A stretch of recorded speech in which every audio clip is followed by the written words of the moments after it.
Hello friends, this is Parsarthi Virda and welcome to Quality Excellence Hub YouTube channel. Today we are going to discuss on advanced product quality planning, and this is my second video on APQP, that is advanced product quality planning. Today we are going to discuss on 5 phases as well as PQP timing chart. I will explain you 5 phases of APQP as well as PQP timing chart. So stay tuned, and friends, if you have still not subscribed to my channel, then do subscribe. You can click on the bell icon so that you will receive notifications of all my future video uploads. You can share the link of my channel and videos to your groups and friends so that they will also get advantage to join our family and enhance their knowledge. Now let us start the topic.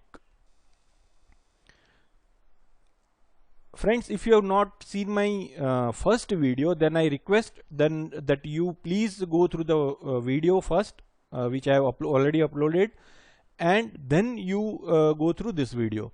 So I'll give you an I button link here so that you can redirect to my first video, and I suggest you see that video first and then you can go through this video. So let us start with the video. As I have already discussed in my first video, 5 phases of APQP are plan and define program, that is the first phase. Second is product design and development. Third phase is process design and development. Fourth phase is product and process validation. And fifth phase is feedback, assessment and corrective action. Now let us go through PQP timing chart. You can see here all the 5 phases are visible here. First is plan and define program. In this phase, we need to plan for the project. We need to define the scope of the project and concept initiation as well as program approval takes place in the first phase, that is plan and define program. Here we need to form CFT team also, and we need to make them understand our plan and the scope of the program so that they will be able to focus on the project. So that is all about the phase 1. Now let us go through the phase 2, which is product design and development verification. So this stage is applicable to the organization which is design responsible. What does that mean? If the organization is making design of any product by itself, then and then only this step is applicable. If you are getting a drawing directly from the customer, then that organization is not a design responsible organization, and hence this phase of APQP will not be applicable to that particular organization, and they can skip this step and directly go to process design and development. So let us go through the phase 2, product design and development. Here, for design responsible organization, they have to develop the product design and verify the product design. That is all about the phase 2. And as far as phase 3 is concerned, that is process design and development verification. So this is the third stage. Here, after product design and development verification, the same is applicable for process design and development verification also. We need to verify the process which we have designed and developed. So the second phase is for product design and development, and third phase is for process design and development verification. So these 2 stages are for verification, and the fourth stage is combined validation of product and process. So in this stage, we need to validate the product as well as process. So this is a combined stage, validation stage, that is the stage 4. And after validation and testing, we used to collect feedback from the process owners, our customers, suppliers, team members, and then we used to assess that feedback and if we find any gap in our APQP process or any of the phases, then we need to initiate corrective action for that particular gap, and we need to fill that gap. So this is all about the 5 stages, and let me know friends, this 5 stages follow PDCA cycle. You can see this is the plan stage, phase 2 and phase 3, that is do stage here, and as far as check stage is concerned, the 4th phase is check stage, and act, that is PDCA last stage, is feedback, assessment and corrective action. So these 5 phases of APQP follow PDCA cycle. And let me tell you friends,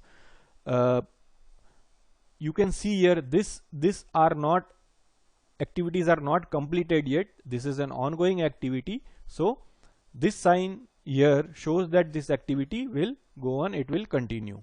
So this is all about PQB timing chart. Now let us have some discussion related to control plan. If you see here, after product design and development verification, you can see this vertical line here, it is prototype building. So here, after product design and development verification and before process design and development verification, prototype building, prototype product is built and prototype control plan is prepared here. This is the stage in between where after product design and development, prototype building takes place as well as prototype control plan is developed here. And in the similar manner, after process design and development and before product and process validation, here you can see a pilot run is carried out, and here pilot or pre-launch control plan is prepared. So this is the stage where pre-launch control plan is prepared. After that, after product and process validation, the launch of product takes place, and at that time production control plan is prepared. So these are 3 stages: prototype, pilot and launch. This is related to product, and as far as control plan is concerned, what we used to name it is prototype control plan, pre-launch control plan and production control plan. So this is the stage where routine production or SOP, start of production, takes place, and from here this production control plan is will be in place. So this is all about PQP timing chart, and these activities may vary depending on the organization. The timings which I have shown here, this may vary depending on the organization and the type of product the organization is into. So this is all about PQB timing chart. Now let us go through all the phases of APQP, and the first phase here is plan and define program. So for this particular phase, what are the inputs which we need and we should consider to for planning of our first phase? The first input is voice of customer. We need to interact with the customer through market research, historical warranty and quality information, team experiences, dialogue with the customers, and we should collect the input from the customer. Second is business plan or marketing strategy. Whatever the organization is deciding the business plan or the marketing strategy, based on that the goal setting is done. So business plan and marketing strategy will also be a good input for your planning of project. Then product and process benchmark data. In the similar products in the organization, from there you can have some benchmark data, even related to process also. The product and process benchmark data you can collect from the competitors data also, and you can compare that and you can plan your first phase. Product and process assumptions. There may be some of the assumptions which you have to consider for this particular phase. Then product quality, reliability, life durability, maintainability, timing and cost. All this data should be the input to phase 1. Then customer inputs like identification, how you will identify the product, how you will trace the product if there is any complaint, is there any special characteristics requirements, if there is any special packaging requirements. All this data will be an input to phase 1, that is planning of project and defining the program. So these are the inputs, and after the phase 1, what will be the outcome or output of that of this particular phase?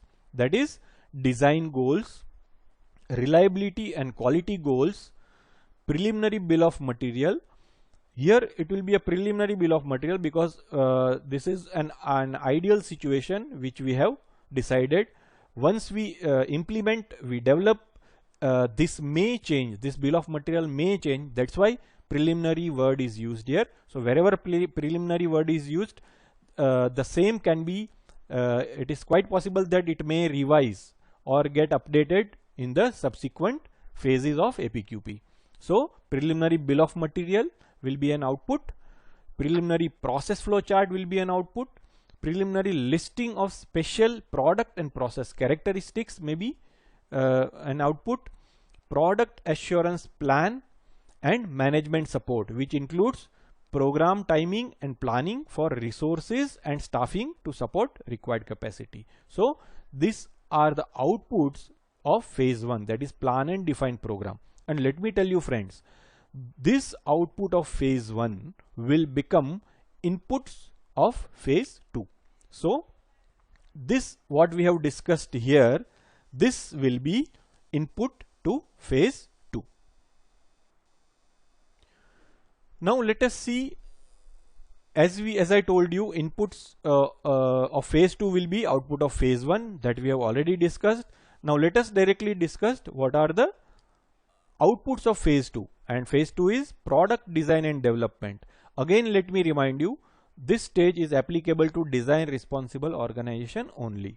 So let us discuss outputs of this particular phase. Here design FMEA will be output. Design FMEA is nothing but design failure modes and effect analysis, and then design for manufacturability and assembly. Wherever the product assembly is there, then DMA will be there as a part of phase 2 output. Then design verification and reviews, prototype building. Here the product prototype will be built, then prototype control plan will be prepared.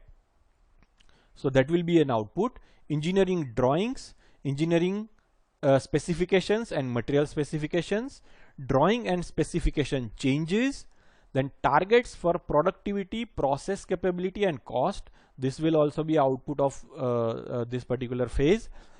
And then new equipment, tooling and facility requirements. Whenever you will do an APQP meeting, this may be the requirement which may come out from the APQP output. New equipment, tooling and facility requirements, special product and process characteristics requirements, new gauge or testing equipment requirements if any, and team feasibility commitment. And here management support is required so that you will be able to smoothly go through all these phases. So these are output of phase 2, and let me again remind you, this will be inputs of phase 3. So let us go through outputs of phase 3. Again, this the input of output of phase 2 will be input of phase 3. So we'll directly jump to the outputs of phase 3. And what is the phase 3? Process design and development. So here the output of phase 3 will be packaging standards and specifications, product or process quality system review, process flow chart, floor plan layout, means how your process and product will flow. Then characteristics matrix will be an output, and PFMEA, process failure mode and effect analysis, will be an output. Then pre-launch control plan will be an output, which includes error proofing devices also. Then process instructions, WIP procedures will be an output. Measurement systems analysis plan will be an output. Then preliminary process capability study plan will be an output, and again management support. So this will be output of phase 3, that is process design and development, and this output will be input to phase 4. And now what will be the output of phase 4? That is product and process validation. Till now what we have done is verification of product and process, and now this stage is product and process validation. So what is the output of this stage? Significant production run. We have to have a trial run in this particular phase. So any output related to the production incapabilities or any hurdles in this stage, then that will be the output of significant production run. Measurement system evaluation will be there. Then preliminary process capability study, then production part approval process, the whole PPAP process will be a part of phase 4. Then production validation testing will be done, packaging evaluation will be there, production control plan will be there, and quality planning sign off finally will be there, as well as management support. This will be for all phases. So this is an output of phase 4, that is product and process validation, and this will be input again to phase 5. And what is the phase 5? Feedback, assessment and corrective action. Here this will be continuously from planning stage. You will get feedback maybe from planning stage also, second phase also, third phase also, fourth phase also. So this feedback and assessment will be an ongoing process, and what feedback you need to collect and assess, that is design verification and design reviews. If there is any feedback out of this particular activity, then that is to be assessed. Drawing and specification changes if any, then product process quality system review, measurement system evaluation. If there is any output out of this, that you should have a feedback and you should assess the measurement system evaluation. Then pre-process capability studies, you can evaluate that also. Then production validation testing and feedback from customer. You should collect all this feedback and you should assess this, and if you find any gap or any opportunity for improvement there, then you should plan for any corrective action and you should close that gap. So this is about the collecting feedback from the and assessing. And what is the output of phase 5 is reduced variation, improved customer satisfaction, improved delivery and service, and effective use of lessons learned and best practices. So this is the output of phase 5, or you can consider that as output of overall APQP process. So this is all about the phases of APQP. And friends, I hope all the 5 phases, inputs and outputs, are clear to you, and PQP timing chart is also very clear to you. So friends, if you have liked this video, then you can share this video to your friends and groups. You can share the link of my channel and videos to your groups and friends. And if you have still not subscribed to my channel, then do subscribe. And I hope you have understood the APQP process as a whole. You can go through both the videos, so you will be able to link both the videos. Thank you, friends.